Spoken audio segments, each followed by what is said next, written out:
શ્રી ગણેશાય નમઃ. શિવપુરાણમાં વર્ણવવામાં આવેલી ગણેશજીની ઉત્પત્તિની કથા ભક્તિ અને આશ્ચર્યથી ભરપૂર છે. આ કથામાં એક અનન્ય રીતે ભગવાન શિવ અને માતા પાર્વતીના પ્રેમ અને ક્રોધનો સંયોગથી વિશ્વના એક સૌથી પૂજ્ય દેવનો જન્મ થયો હતો. તો ચાલો સાંભળીએ શિવપુરાણમાં આવેલી ગણેશજીની ઉત્પત્તિની વિગતવાર કથા.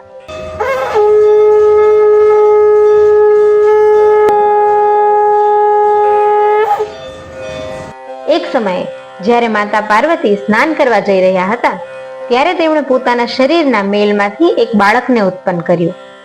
આ બાળક અતિશય સુંદર અને બુદ્ધિમાન હતું.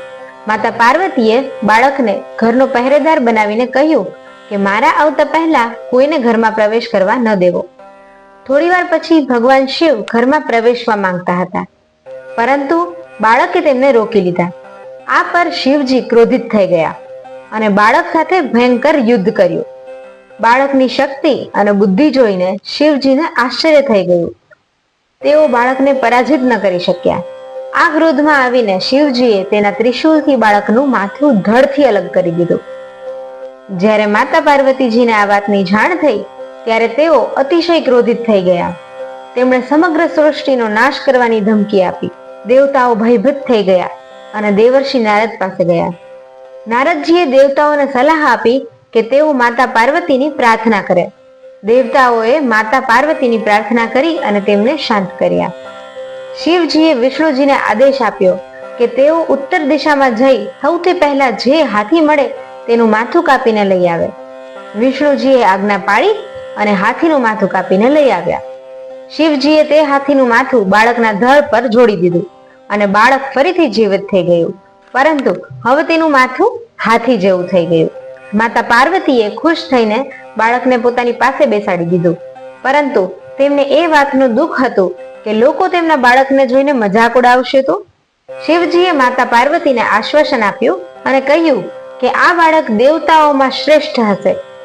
બ્રહ્મા, વિષ્ણુ, મહેશ પણ આ બાળકને આશીર્વાદ આપ્યા અને તેમને દેવતાઓનો અધ્યક્ષ બનાવ્યા.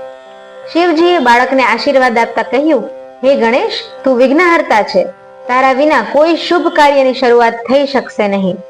તું સૌનો પૂજ્ય બની ને મારા સમસ્ત ગણોનો અધ્યક્ષ થઈ જા. આમ શિવ અને પાર્વતીજીના સંયુક્ત પ્રયાસથી ગણેશજીનો જન્મ થયો. ગણેશજીને વિઘ્નહર્તા, દેવતાઓના અધ્યક્ષ અને સૌથી પૂજનીય દેવ તરીકે ઓળખવામાં આવે છે. ભાદ્રપદ માસના કૃષ્ણ પક્ષની ચતુર્થીના રોજ ગણેશજીનો જન્મ થયો હોવાથી આ દિવસને ગણેશ ચતુર્થી તરીકે ઉજવવામાં આવે છે. આ દિવસે ગણેશજીની પૂજા કરવાથી સુખ, સમૃદ્ધિ અને સફળતા પ્રાપ્ત થાય છે. આમ ગણેશજીના ઉત્પત્તિની કથા ભક્તિ અને આશ્ચર્યથી ભરપૂર છે.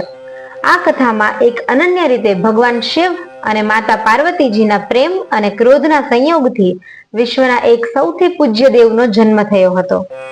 ગણેશજીના જન્મની કથા એક સંદેશ આપે છે કે કોઈ પણ પરિસ્થિતિમાં ભક્તિ અને વિશ્વાસ જીવનમાં સફળતા અને સુખનું માર્ગ બનાવી શકે છે.